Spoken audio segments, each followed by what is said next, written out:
ராமநாதபுரம் மாவட்டம் ஏர்வாடி தர்காவில் கோலாகலமாக நடைபெற்ற சந்தனக்கூடு திருவிழாவில் திரளானோர் கலந்து கொண்டார்கள்.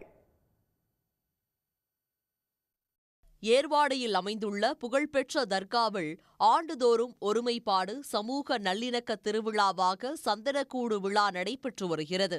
நடப்பாண்டு 850வது திருவிழா கடந்த மே மாதம் 9ஆம் தேதி மௌலீது ஓதப்பட்டு தொடங்கப்பட்டது. 18ஆம் தேதி தர்கா மண்டபத்திற்கு எதிரே கொடியேற்றம் நடைபெற்றது. முக்கிய நிகழ்வான சந்தனக்கூடு ஊர்வலம் நேற்று மாலை தொடங்கியது. அதிகாலையில் நாட்டிய குதிரைகள் நடனமாட ஒட்டகம், பட்டத்து யானை முன்னே செல்ல சந்தனக்கூடு ஊர்வலம் தர்காவை வந்தடைந்தது.